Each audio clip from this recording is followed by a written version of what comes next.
Item number SCP-5005. Object Class Euclid.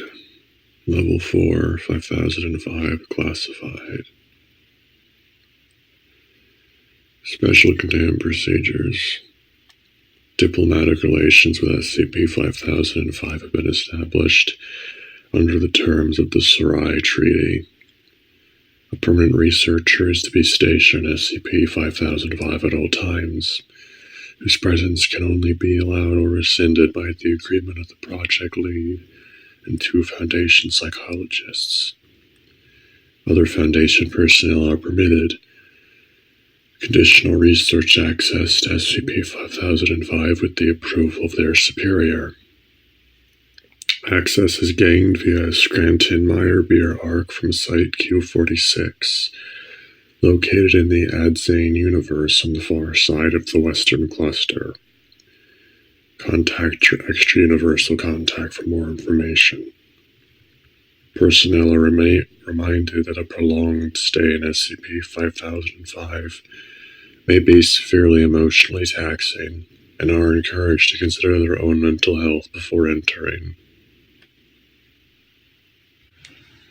Description: SCP-5005 is a human settlement located 3,449 Waylons to the multiversal east of the Central Reality Compass, and 87 Waylons beyond where matter is ordinarily capable of permanently existing.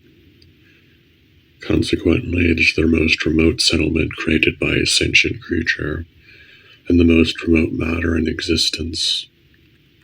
5005 is constructed on an expansive Earth-like substance, which acts as fertile soil.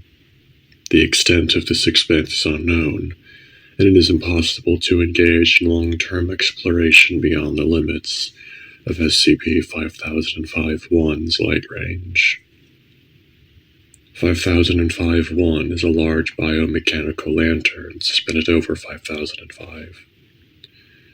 5005-1's light possesses a degree of reality stabilization far in excess of any other known examples, allowing for the permanent existence of matter within its light range.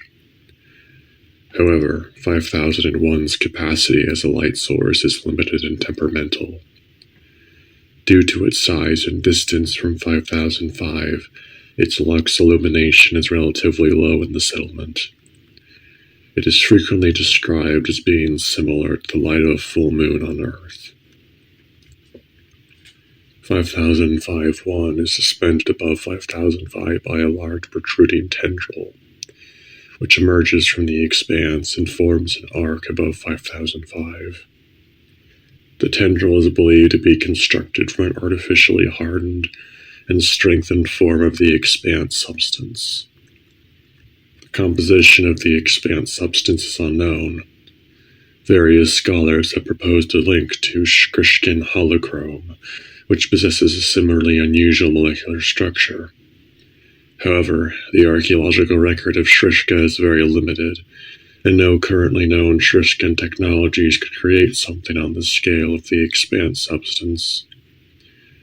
The residents of 5005 refer to the substance as Mahi Loam, a word which has no known connection to any of the cultures on 5005 and is of unknown provenance. Further investigation is required. The following is an assessment of other anecdotal evidence and theories concerning SCP-5005's surroundings by Dr. Hamish Franklin, project lead on 5005. Although the historical documentation surrounding SCP-5005's founding and history is relatively extensive, any scientific understanding of the town's surroundings or its light source remains beyond our capabilities. It is clear from the mechanical elements within 5005-1 that it is a synthetic creation of an unknown civilization, but there is nothing we can find that is even remotely similar to it. There are some similarities to Shrishkin technologies within the substance of the expanse, but that kind of molecular structure has its forebears in any number of universes in that cluster and beyond. Adzane, Hakret, Karak. What all of them lack is anything even slightly as advanced as 5005-1, which can create almost Earth-like conditions in the midst of unreality. Any number of theories have come forward. A researched experiment of the old empire, a Neo-Austrian birthing ground, an Adzanian horse-culling center. One biologist even thought it could be the remains of a Hakret pioneer's anglerfish. These ideas are innovative but remain at best only mere speculation. Not even the populace can provide any clues.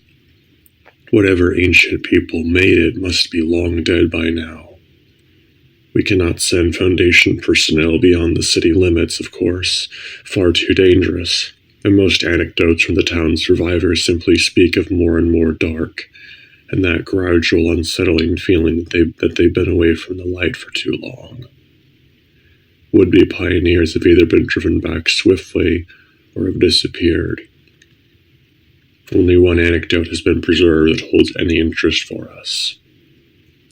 Roughly a century ago, a particularly daring or drunken poet decided to pick a direction and head that way as long as possible. He was just about suicidal enough to stick with it longer than most others, but not so determined that he didn't eventually turn back.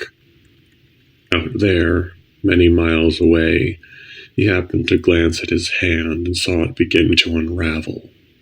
In a panic, he stared across the landscape and saw a brief glint on the horizon. Thinking it was home, he headed fast towards it, but after crossing a prominent ridge, he found he'd been going in the wrong direction entirely. Before him lay a glassy orb of immense proportions, the color of milk, embedded into the earth, and a faint light shone beneath its surface. By some miracle, he managed to get home. There wasn't much left of him, and it didn't take long before he expired. But his half-mad, lunatic story he screamed out is stuck in the town's lore. For most of the townsfolk, it remains a cautionary tale for those who might consider stepping beyond the light's edge.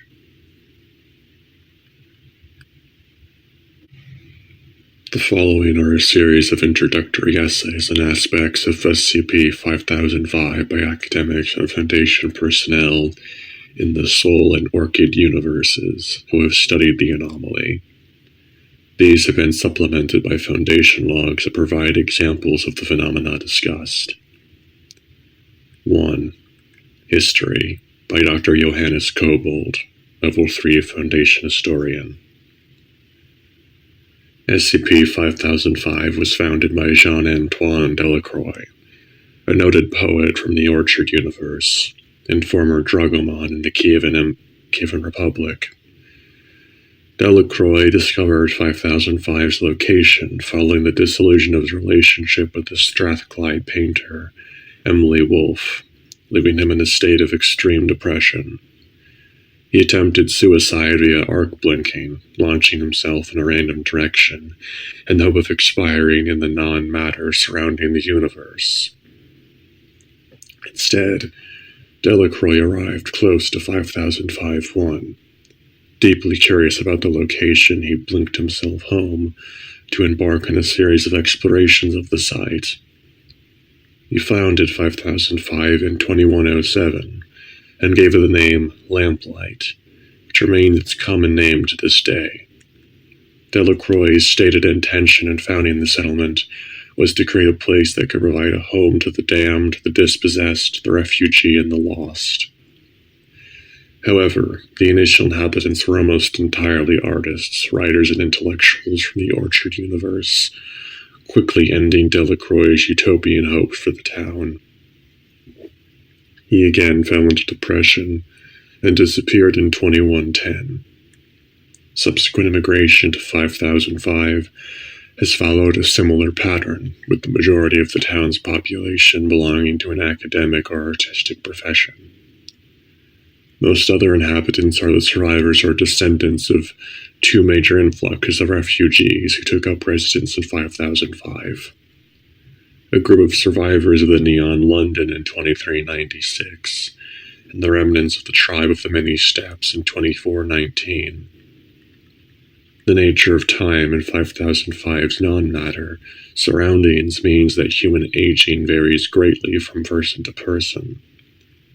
Consequently, while some visitors have undergone the span of a full human life in a single 24-hour cycle, others have shown no visible signs of aging across many centuries. This allows for an impressive range of sources on 5005's history. An example of this can be found in the following interview with Sergei Osmanglu, the owner of the Dragamon Tavern, who immigrated to SCP-5005 in 2109. Interviewer: Junior Researcher Simon Ramirez. Location: Dragamon Tavern. Date: 29th of November, 2924. BN Log.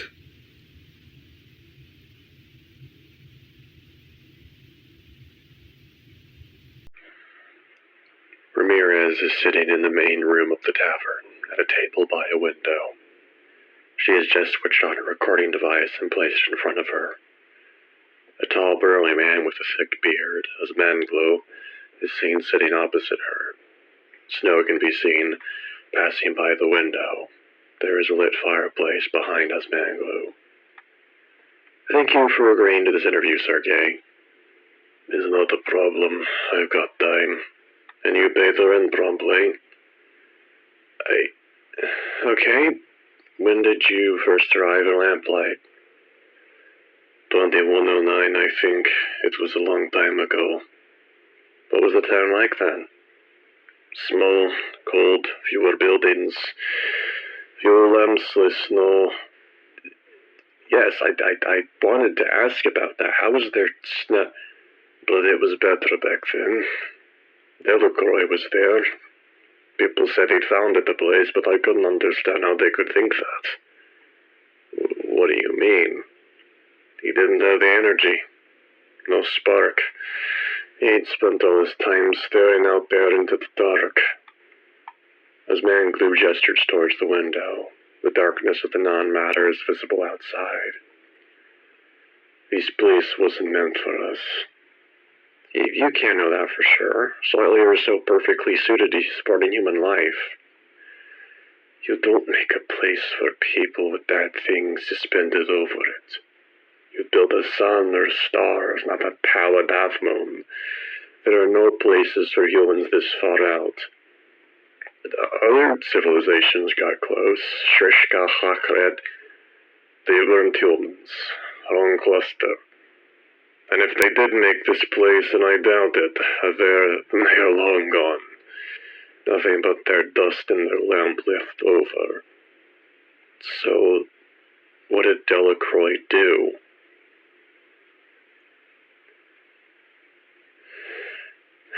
He had a girl, and it went sour, so he came here to start something new. Something great, but the only ones entranced by his mad designs were the same old crowd of poets all talking about the great utopia they'd build here.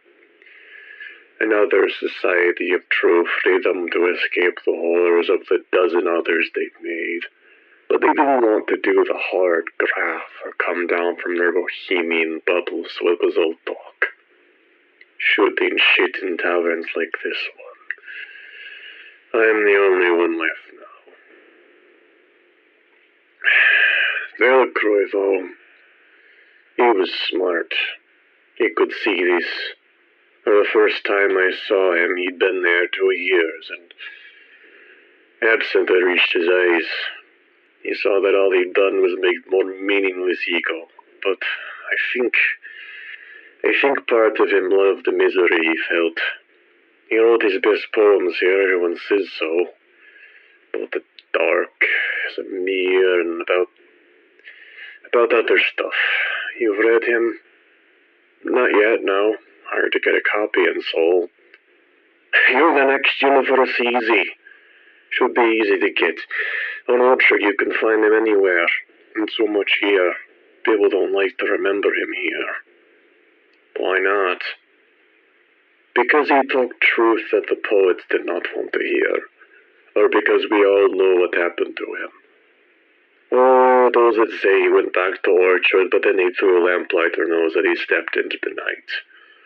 The night does not give such easy answer as he used to say. I would just pat him on the shoulder and tell him it was okay, and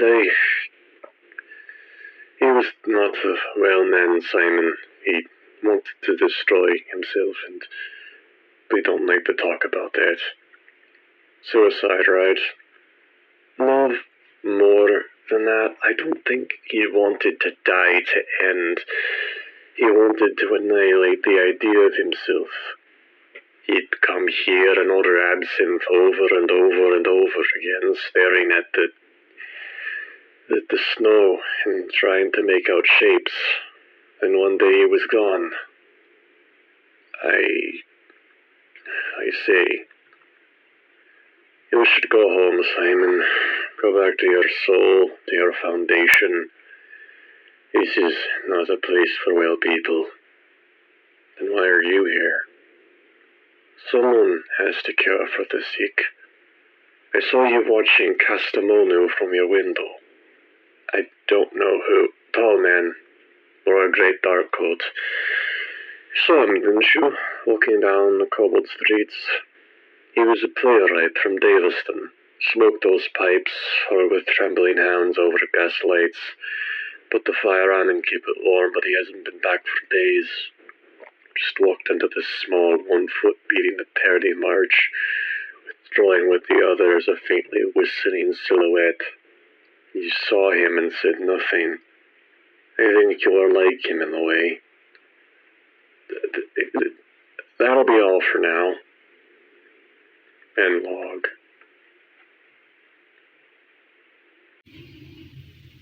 Two. Society and Structure by Dr. Harry Grant, lecturer in Eastern Multiverse Studies at King's College, London. SCP-5005 is primarily a series of 5 small districts, loosely gathered around a central plaza, the Wolf Square. 3 of these districts were created by the various artistic groups present in 5005 across the centuries, and consequently reflecting their sensibilities. The other 2 were founded by refugee groups.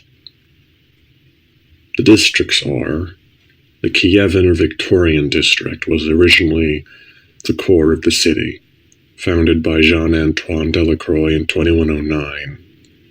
The architectural style is reminiscent of the late Dnipron style, roughly analogous to a mixture of Victorian and Imperial Russian architecture in the Soul universe, with some oddities, such as a strict adherence to cobbled streets and the regular placement of gas lamps. The ardent romanticism of the city's founders has led to the structure of this district being deliberately disorganized. It has frequently been admired for its many communal meeting places and frequent public concerts. The Ethereum District was created during the cyberpunk revival of the 2350s, a response to the horrors of the Burnt Apple War that caused severe destruction to the Orchard Universe's Earth.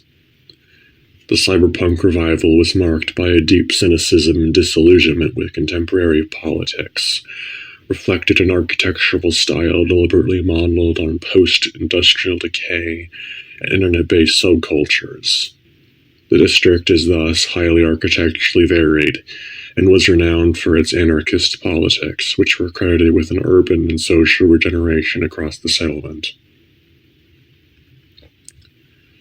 The Giotto district was created by a group of Soul Universe artists who, in response to the Nambian crisis of the 2390s, wanted a radical return to pre-modernity as a response to the evils of the present.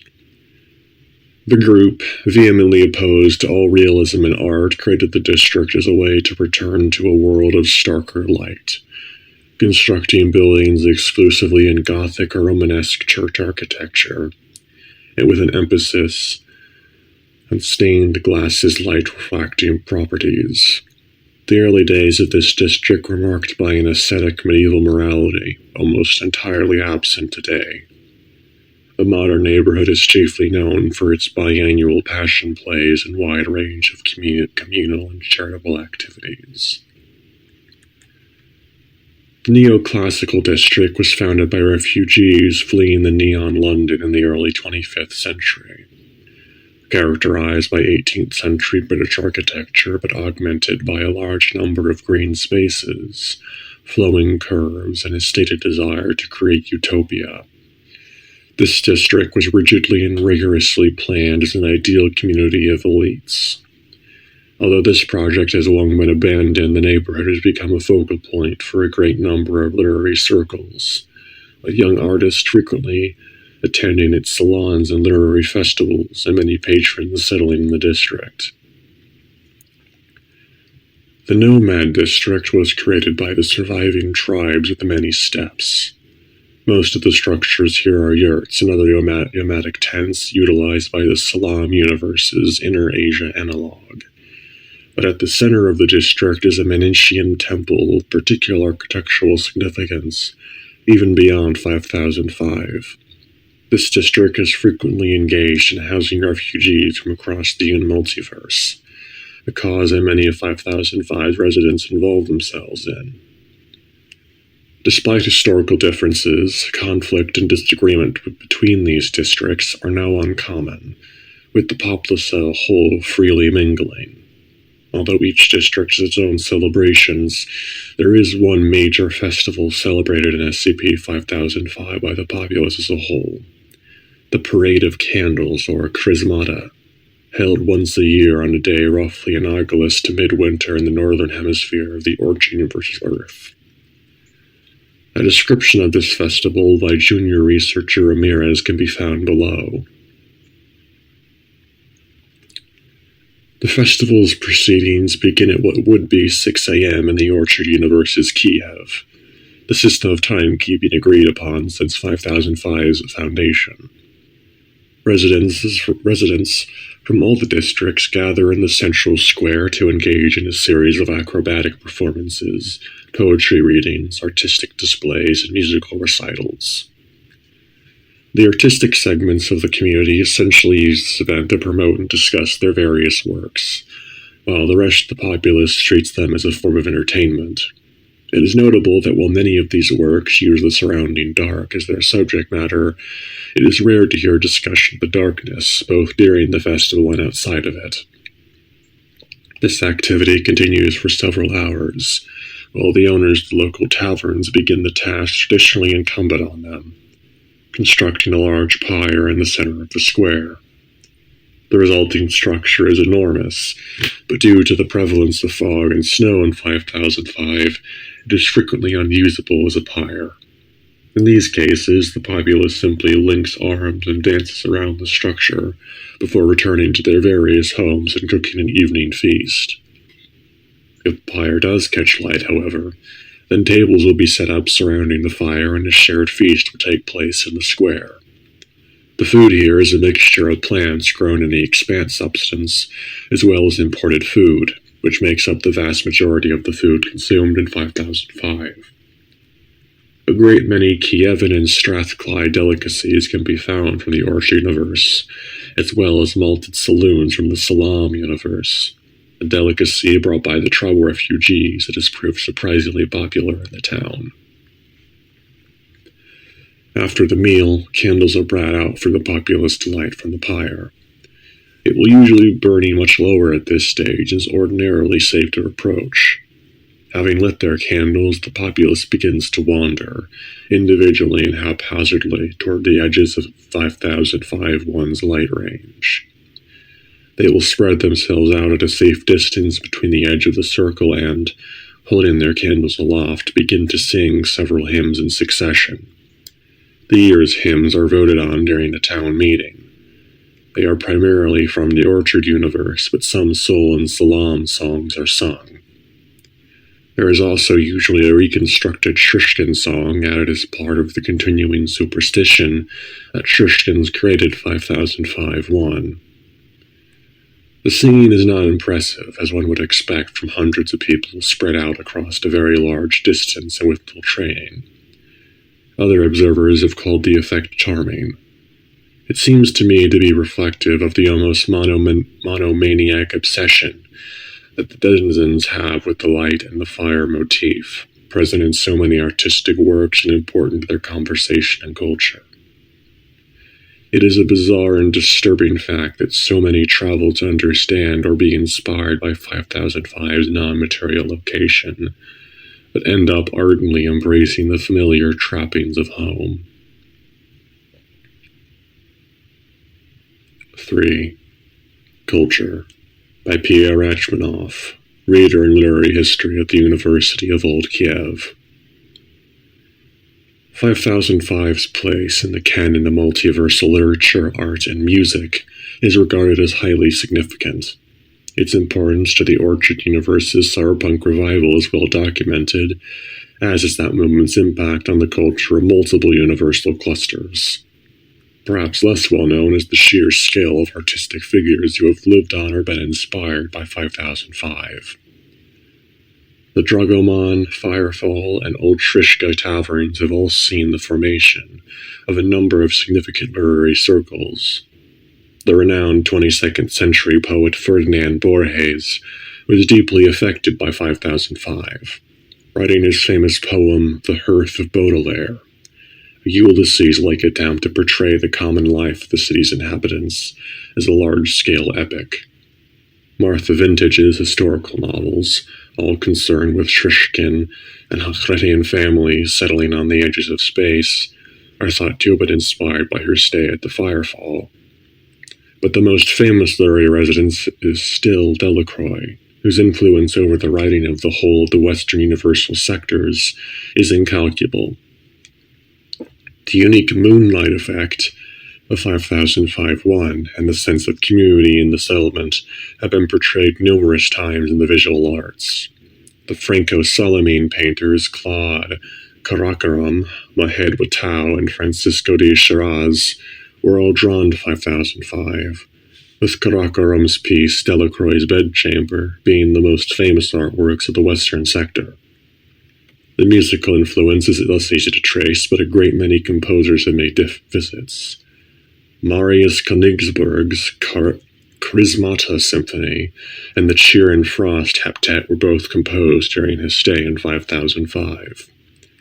It is notable that the pieces of temporary visitors or recent immigrants to 5005 are almost invariably focused on the non-matter surrounding the settlement, while those of long-term residents are often fixated on community, light, and sensual pleasures.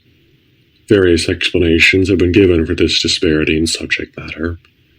Many short-term residents state that they came into 5005 expressly to see the non-matter, and that anything else is simply a distraction, deterring from a proper exploration of the location's mystery. Longer-term residents often talk about the pointlessness of examining the non-matter, or believe 5005's purpose is to act as a beacon against non-existence. The unexplained weather conditions in the settlement are never mentioned, with a single exception discussed in Dr. Franklin's essay below. The following is an interview between researcher Ramirez and the famed Soul Universe poet Juan Lumiere, who permanently settled in the town in 2276. It is included here to give a sense of the perspective of many longer-term residents of 5005. Interviewer: Junior researcher Simon Ramirez. Location: outside the Firefall Tavern. Date: 12th of December, 2524. Begin log.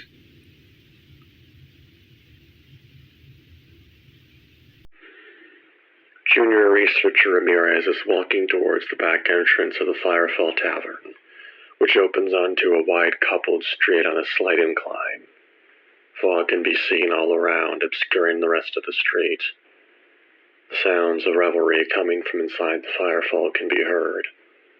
A man in his 30s wearing a long, thick gray coat is smoking a cigarillo outside the entrance. Ramirez approaches him. Hello? Juan Lumiere? The very same. You're that Foundation person, aren't you? Staying at the drug I'm on. Junior Researcher Simon Ramirez. A lovely name. I can only assume, given that you were with that recording device on your shoulder, that you have come to interview me. If we could step inside, I prefer to stand out here. They are bright and merry in there. I'll wait until the fire is lower and the company more selective. Let the young have their fun. How old are you? 278. Don't look it, do I? Perks of the city. I've aged 6 years in the time I've been here by my count, but nobody ever comes here for eternal life. I've been wondering about that. It's because it doesn't feel as if it's meant to. You don't feel like you're living longer, just that those years have been spread out longer, like skin stretched over a drum. You never develop properly. Your writing has. I didn't think anyone in Seoul ever heard of me. Well, if I'm honest, it was your work that first drew me here. You're unusual. Your later stuff talks about fire and light, but with more craft than most of the other long-termers. You're like the newer ones, then. I do quite like them. But you like the earlier ones more. Everyone likes the early ones more. I don't understand why someone would come to Lamplight just to write about the things in their own lives. To them and their Kievan salons, this place is just a wild frontier, the mystery beyond mysteries, the edge of all creation. They want something wild, not something homespun. Is it that natural? Lumiere narrows his eyes, thrusting his hands into the pockets of his coat. Do you write at all? Compose? I play a little violin, write some stuff in my spare time. But that's not why you came here. You came here to solve its mysteries. It has so many. You're barking up the wrong tree there, mister. You won't solve anything. You should go inside. I'm fine, I'm not here to party. And there's your mistake. I've seen so many like you come through here.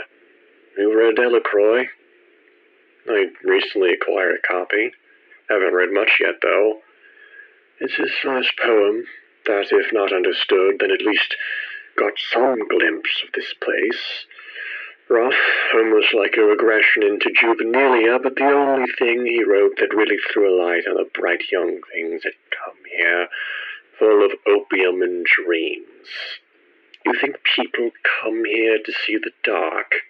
They come here because they think they should. They think inspiration is full of the external, the depths of the human soul, the ravaged passions of the age. It's not.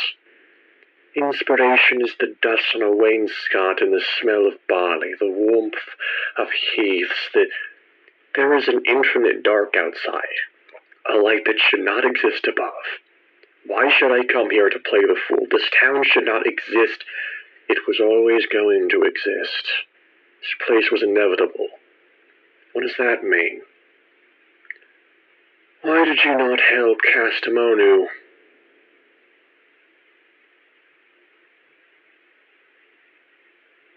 You drink, same as me and the rest, but you drink ice-cold gin in the silence of your room. You spend hour after hour puzzling, typing, working through things. I see you in your window, staring out into the night. And you watched as Castamonu just marched himself off into the night because you felt the same things he felt. Why do you... Because I've seen you before. 1,000 times. The artist, falling on his paintbrush as a sword. The writer who sees God in a grain of darkness.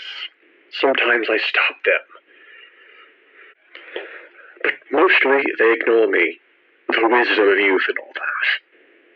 One fine day they'll walk into the night, into the echo chamber of compounded mystery, never understanding that we built this place to be a beacon against it. The inevitable human sigh of defiance against the night. Lumiere buttons up his jacket and begins to walk away. Where are you going? Aren't done with you yet. Go to the fire's junior researcher Simon Ramirez. Get a shorter name. Because you're on one way or the other, there is nothing out there. Lumiere walks down the street into the fog, whistling the Blue Danube waltz. Ramirez stares after him for several long seconds before turning his camera off. End log.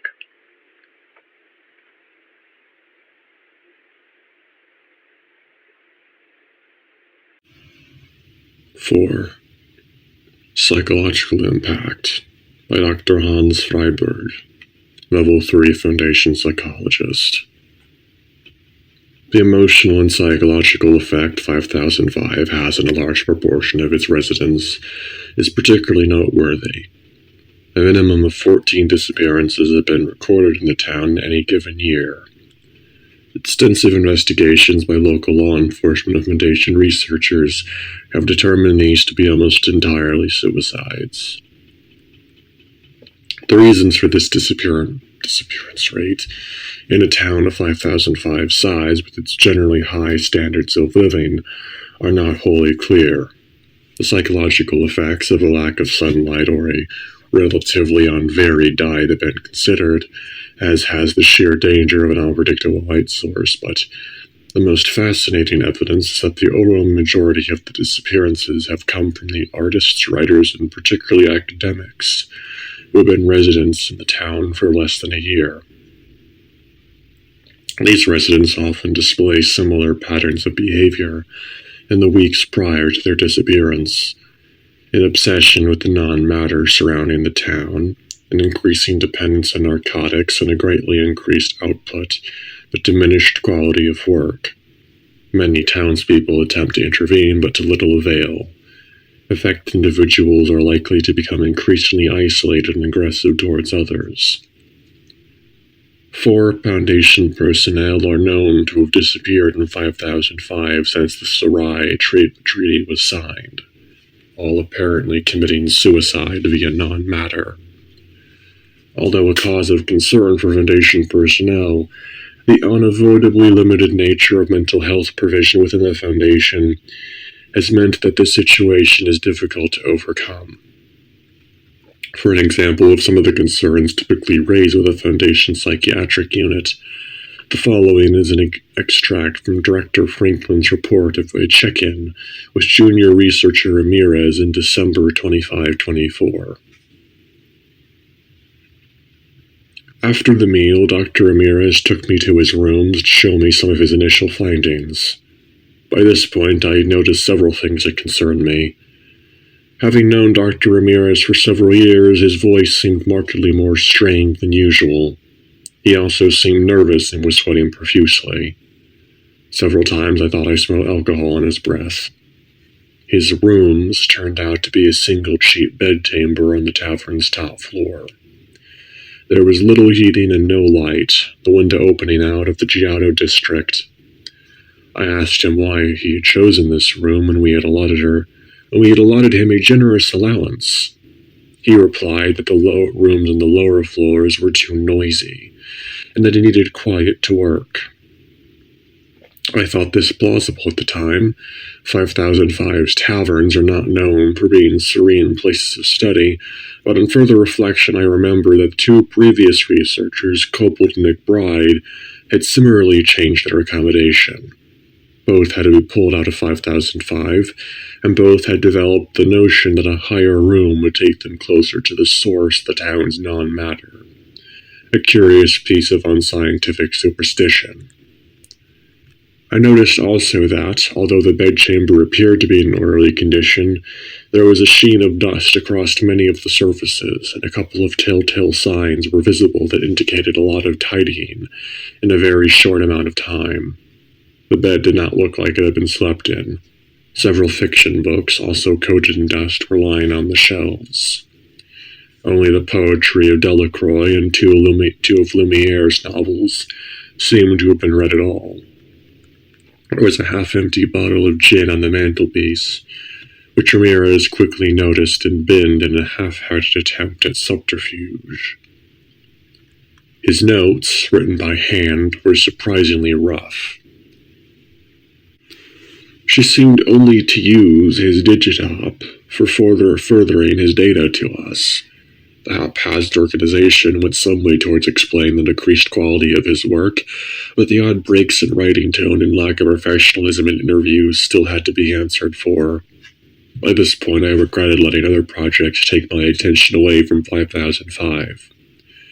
I sent Simon here because of his well-demonstrated resilience and reliability, thinking I could leave the town's research in safe hands. However, it's become abundantly clear that the effects of this place on the human psyche are not so easily predictable. I asked a few gentle questions about his life here, how he had been blending in, was he enjoying local culture, and it did not take long for him to become paranoid and resentful of my presence. He openly mocked the townspeople for being rural, believing their cultural traditions and community were worthless in the context of their surroundings. He lamented their lack of curiosity in 5005-1, the expanse and the surrounding non-matter.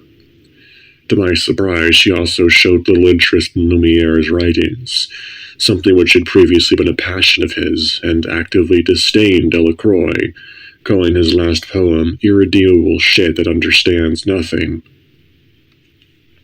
The true nature of his interest rapidly became apparent. He had devised a schema based on the angles of 5005-1's light to find a location where the bizarre laws of physics would allow someone to see the entirety of the expanse which 5005 rests upon. She had done an extraordinary amount of research pinpointing this supposed location to the exact spot and designing a craft she believed would safely transport people to and from this place.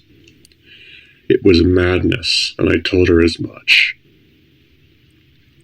This location was so far out that no craft, however well designed, could keep its occupants alive for the return journey. He did not want to hear this, and it became clear that he did not desire my presence any longer.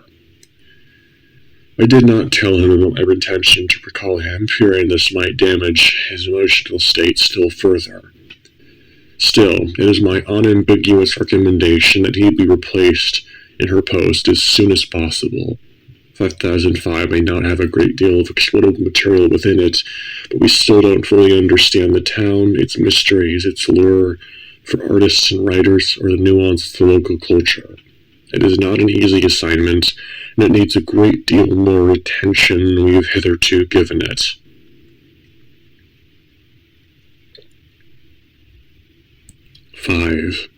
Further research by Director Hamish Franklin. The result of these many aspects of SCP-5005 is that the Foundation has a number of potential research directions. While the culture and social aspects of the town remain important, and their relation to the landscape in particular remains an unresearched area, it is the physical questions that are so potent. The identity of 5005-1's creators and their reasons for doing so, its mechanical workings, and the nature of the expanse surrounding the town. One final notable anomaly is the unusual weather conditions of the town. As the Orchard universe lacks heavy snow and fog, this has often been considered one of the key attractions for the initial settlers. Its origin and source are entirely unknown, however, and very few credible theories have been produced to explain it. Originating at some point, somewhere above 5005-1, the snow falls regularly enough to keep the town covered in a thin layer at all times. The source of the fog is also unclear, but in both cases the weather conditions appear identical to those found in Sol and similar universes.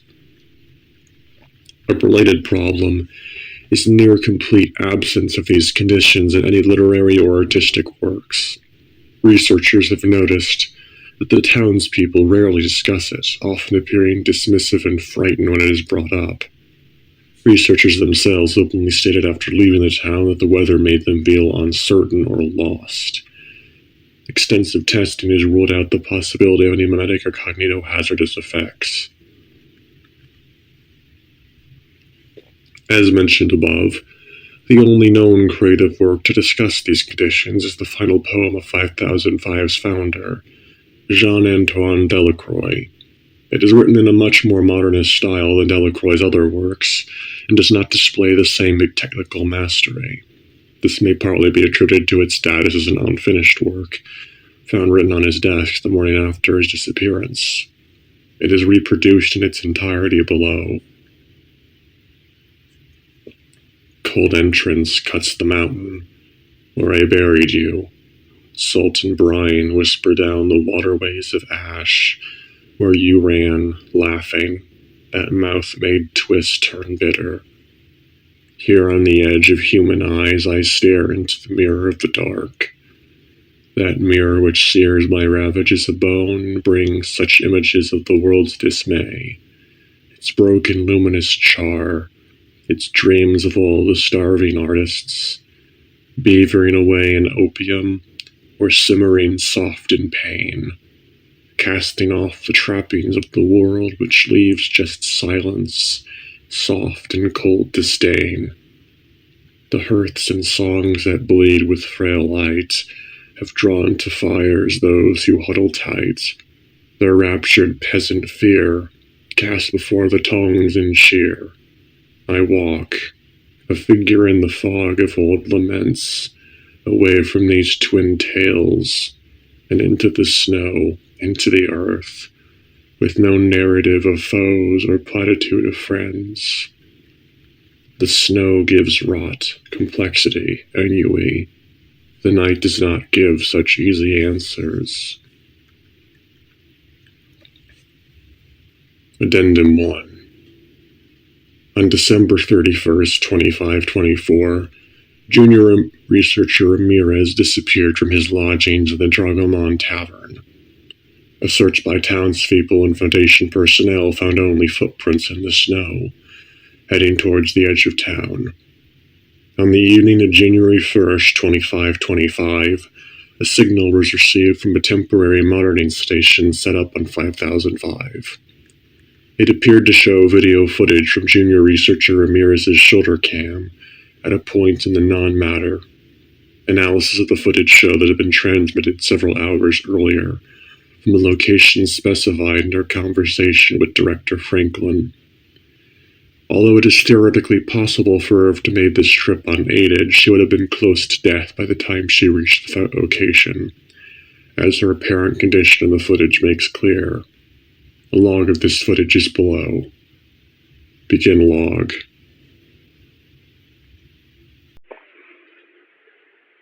The camera opens on non-matter. This is rendered as a black screen. Coughing can be heard.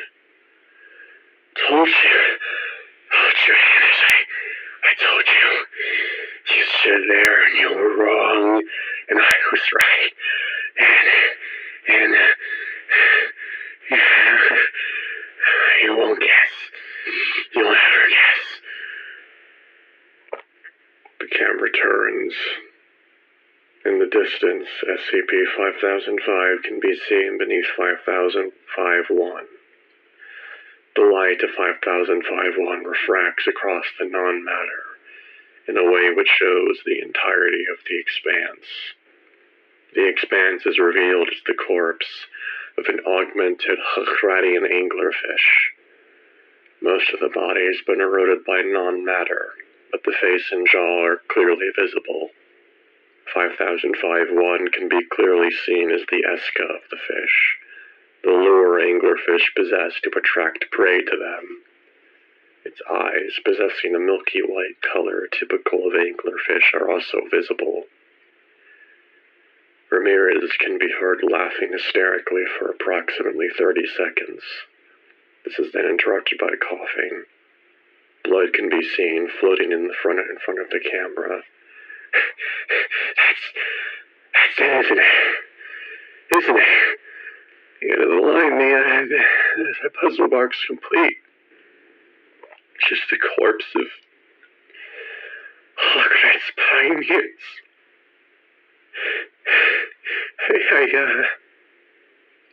I wonder if they died here or ran away or found something better out here. I wonder if further sobbing can be heard for 12 minutes before fading away entirely. Fog and snow can be seen approaching from the sides of the camera, gradually obscuring his field of view until nothing visible remains. The visual feed cuts out. The night does not give such easy answers. The audio feed cuts out. And log